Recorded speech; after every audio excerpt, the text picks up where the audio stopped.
Guys welcome to latest episode of my show call news of the week. With Naveen show बात करते हो तब तक की कुछ न्यूज़ की, उसके बारे में अपने कुछ व्यूज़ की। तो गाइस अगर आपको मेरे कंटेंट पसंद आए, मेरे व्यूज़ पसंद आए तो वीडियो को लाइक करें, शेयर करें ज़्यादा से ज़्यादा अपने दोस्तों को, अपने कोलीग्स के, अपने रिलेटिव्स के साथ। कमेंट करना ना भूलें, सब्सक्राइब करना भी ना भूलें अब तक आपने इस चैनल को सब्सक्राइब नहीं करा है तो guys let's begin the news from the world of sports wherein Deepika Pallikal won 2 world championships in squash doubles championships.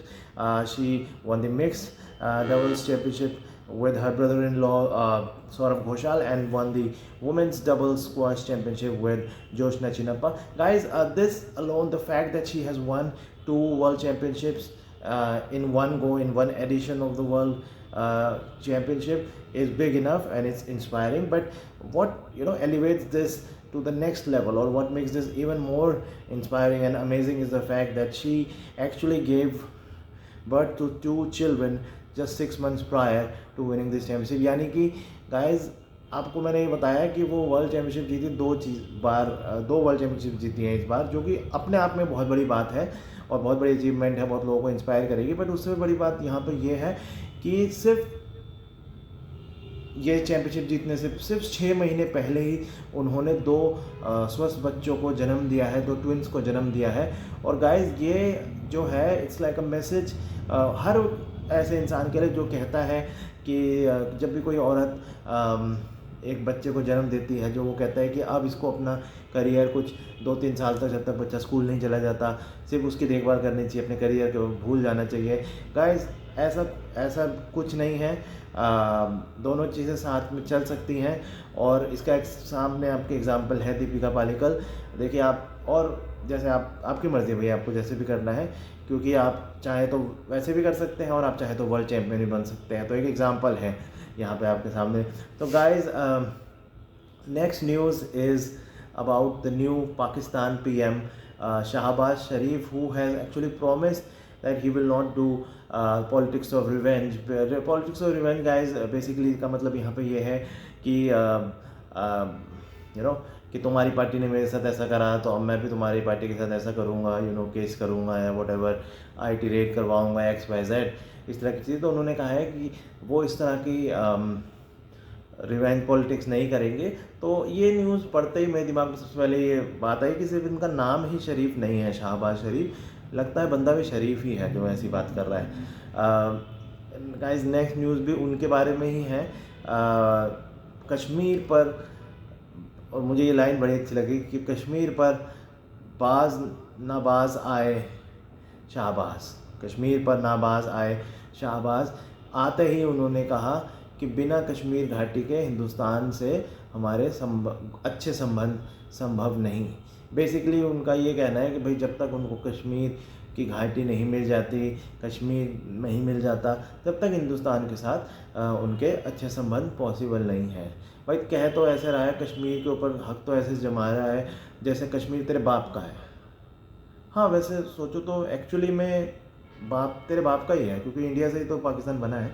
तो भाई तो भूल जा, हमें नहीं चाहिए कोई अच्छे रिश्ते पाकिस्तान के साथ, वो भी ऐसे कंडीशंस के ऊपर। हमारे देश का एक एक पार्ट हमारा है और हमारा ही रहेगा, ठीक है। अपने वहाँ के जो वहाँ पे प्रॉब्लम्स हैं आपके कंट्री में, टेररिज्म स्पेशली सबसे हाईएस्ट जो चीज़ है, उसको आप ठीक करो, और उसके बाद भी हम बहुत मुश्किल से इस बारे में सोच सकते हैं, क्योंकि हर बार जब भी हिंदुस्तान ने आपके ऊपर विश्वास करने की कोशिश करी है, आपने हमको हर बार धोखा ही दिया है। और अब आपके चर्चे पूरे दुनिया भर में हैं। तो इस चीज़ को इम्प्रूव करो, फिर शायद कोई सोच सके। लेकिन हाँ भाई, हिंदुस्तान का कोई भी एक पार्ट, 1 इंच, 1 सेंटीमीटर, 1 मिलीमीटर भी आपका नहीं है और ना हो सकता है, ठीक है। तो guys the next news is about Aam Aadmi Party in Himachal. तो Aam Aadmi Party has dissolved their state unit in Himachal because there was a lot of defections going on. So guys, recently आपने पढ़ा होगा कि आम आदमी पार्टी का जो हिमाचल का जो स्टेट यूनिट है, उसमें बहुत सारे जो मेंबर्स थे उसके, वो अलग अलग पार्टीज़ में चले गए अलग। तो उस वजह से इस तरह की न्यूज़ आई। तो आम आदमी पार्टी ने क्या फ़िलहाल क्या कराया कि अपना वहाँ का हिमाचल का स्टेट यूनिट है उसको ही बंद कर दिए। ये न्यूज़ सुन के मुझे थोड़ी हंसी सी आई। मतलब ये मुझे उस मुहावरे को रिमाइंड करती है कि आनंद पांडे ने एक तरह से वही करा है कि ना रहेगा बांस ना बजेगी बांसुरी, बेसिकली कि भाई अब हमारा स्टेट यूनिटी नहीं है वहाँ पे, अब तुम डिफेक्ट करके दिखाओ, जो भी डिफेक्ट कर रहे थे। तो ये न्यूज़ है। और हालांकि बाद में मैंने पढ़ा कि वो उसको फिर से बनाएंगे, लेकिन फ़िलहाल जो थी उसको हटा दिया गया है, क्योंकि अभी उनको दिख रहा है कि वैसे भी जो हैं वो शायद पार्टी के मेंबर्स नहीं रहना चाहते, उनको दूसरी पार्टी से शायद अच्छे ऑफ़र आ रहे हैं, जो भी वट एवर ऑल दैट। तो गाइज जो नेक्स्ट न्यूज़ है वो है about okay guys, so the next news is about sports again, wherein Karim Benzema, stole a victory in defeat in an incredible night at the Bernabeu. So guys, out here I'm talking about the UEFA Champions League quarter-final, which was played between Real Madrid and Chelsea. This was a second leg. तो guys, इसमें क्या होता है UEFA Champions League में कि जब knockout stage होते हैं तो 2 लेग्स होते हैं। और आजकल का रूल, कुछ साल ये रूल है कि दोनों लेग्स में जो मैच होते हैं, मतलब बेसिकली 2 मैचेस होते हैं, एक क्लब के स्टेडियम में, एक दूसरे क्लब के स्टेडियम में, और उन दोनों मैचेस के बाद जिस भी टीम के ज़्यादा गोल होते हैं टोटल में, वो आगे जाती है। अगर बाई चांस सेम होते हैं तो एक्स्ट्रा टाइम होता है, उसके बाद पेनल्टी शूट आउट होता है ताकि एक विनर आ सके। तो जो फर्स्ट लेग इसका हुआ था उसके अंदर चेल्सी रियल मैड्रिड से 3-1 से हारी थी।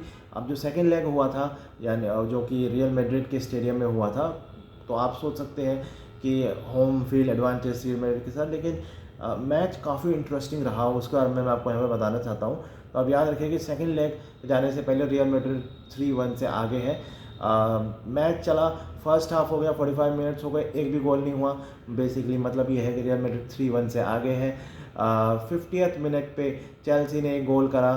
तो अब आप एग्रीगेट टोटल की बात करें तो 3-2 हो गया है, रियल मैड्रिड 3 चेल्सी 2। उसके बाद 70th मिनट में जब 20 मिनट्स 90 मिनट्स का मैच होता है, उसमें चेल्सी ने एक और गोल करा, तो उसके बाद अभी 2-0 हो गया। और टोटल में अगर आप देखें तो 3-3 हो गया। अगर आप टोटल की बात करें तो अब बचे थे सिर्फ 20 मिनट, और इंटरेस्ट बढ़ता जा रहा है कि भाई कौन आगे जाएगा, क्योंकि अब बराबर हो गया है मामला, अब एक्स्ट्रा टाइम तक जाएगा। 74th मिनट में चेल्सी ने एक और गोल कर दिया और अब चेल्सी आगे हो गई 4-3, यानी कि 4-3 हो गया। और उसके बाद सिर्फ 5 मिनट बाद रियल मैड्रिड ने इस गेम का पहला स्कोर करा। और अगर आप एग्रीगेट टोटल की बात करें तो 4-4 हो गया गाइस। सिर्फ 11 मिनट बचे थे, प्लस थोड़ा सा इंजरी टाइम भी होता है। इंजरी टाइम इस बिकॉज कभी कभी बीच में थोड़ा मैच को रोकना पड़ जाता है जब कोई फॉल्स वगैरह होते हैं, तो उसमें हुआ। तो 90 मिनट्स हो गए, किसी ने भी गोल नहीं करा और इंजरी टाइम चल रहा था। और इंजरी टाइम में 95th मिनट पे, almost the last point of the injury time पे, I think so Karim Benzema ने स्कोर करा और रियल मैड्रिड को आगे करा एकदम लास्ट मोमेंट पर। नहीं तो गाइस ये जाता मैच एक्स्ट्रा टाइम पे, और फिर अगर वहाँ पे भी आगे कुछ नहीं होता तो फिर पेनल्टी शूट में। तो एकदम यही मतलब है यहाँ पे कि हालांकि ये वाला मैच अगर हम देखें तो रियल मैड्रिड हारी है चेल्सी से 3-2 से, but because of the aggregate rule. और पहले मैच में उन्होंने 3 गोल करे थे और चेल्सी ने सिर्फ 1, तो टोटल हम देखें तो 4 रियल मैड्रिड और वो Chelsea 3। So this was again a very interesting match that I wanted to share with you. And guys, the last news out here that I want to talk about is basically कि तपती गर्मी में जब एक delivery boy को एक आदमी ने ऑर्डर करा, जब उसने देखा कि वो बंदा अपनी साइकिल पे डिलीवरी करने आया, तो उसको उस पर दया आई, उसके ऊपर रहम आया और उसने उसको एक बाइक दिला दी। गाइस, ये न्यूज़ राजस्थान की है, जहाँ पे एक बंदे ने भाई ऑर्डर करा था अपना सामान, और जब उसने देखा कि जो उसका ऑर्डर आया है वो बंदा जो लाया है वो साइकिल पे लाया है, उसने उससे पूछा क्या बात है आपके पास और कोई व्हीकल क्यों नहीं है जब इतनी गर्मी है। वैसे तो उसने बताया कि मेरी आर्थिक स्थिति, मेरी फाइनेंशियल सिचुएशन इतनी अच्छी नहीं है। तो उसने कस्टमर ने क्राउड फंडिंग के लिए उसकी स्टोरी डाली और धीरे धीरे उसमें काफ़ी सारे पैसे इकट्ठा हो गए और उनको एक पल्सर बाइक खरीद के दिलवा दी गई और बाकी पैसे उनको दे दिए ताकि वो अपने लोन वगैरह चुका सके। तो गाइस इस न्यूज़ से हम सबको मेरे ख्याल से यही यहाँ पे प्रेरणा मिलती है कि देखो अपने लिए तो देखो हर कोई इंसान जीता है कि भाई अपनी मेहनत करनी है, अपना खाना खाना है, अपना एंजॉय करना है, अपना शो देखना है, अपने मज़े करने हैं। बट दूसरों के लिए जब कोई इंसान करता है ना, वो मेरी नज़र में काफ़ी बढ़ जाता है।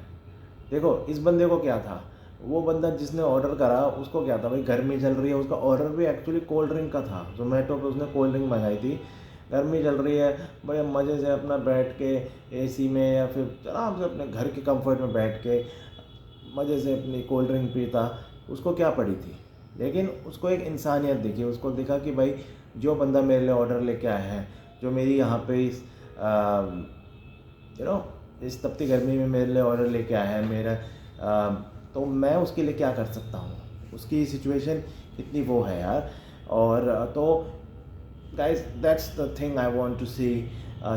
The more the people think in that way for others apart from themselves, the world will be a much greater place. So guys, hopefully I think that inspires you, and आप भी ऐसा ही करें अपने अपने लेवल पे, अपने अपने हिसाब से। देखिए इस वाली स्टोरी में ये वाली बात भी है जैसे कि ऐसा नहीं है कि उस बंदे ने ही, कस्टमर ने पूरे पैसे दिए हैं उसको, ऐसा नहीं है। बट उसको पता था कि मैं पूरे पैसे नहीं दे सकता, बट एटलीस्ट उसने उसको एक क्राउड फंडिंग वेबसाइट पे उसकी स्टोरी डाली, वहाँ पे लोगों को उसके बारे में बताया, और फिर वो सोशल मीडिया की शक्ति से पैसे आए, है ना। तो आप ऐसे भी कर सकते हैं, आप छोटे छोटे कंट्रीब्यूशन करके भी, वर्ड ऑफ माउथ से लोगों को बता के ऐसे भी कर सकते हैं। जिसके पास होगा वो थोड़ा थोड़ा करके बूंद बूंद से बनता है सागर। तो guys again I hope this is inspiring to you, and I think that's it. Thank you for watching this great episode of Nivij. Until next time, it's me, Nivij, signing off. Take care. Good night.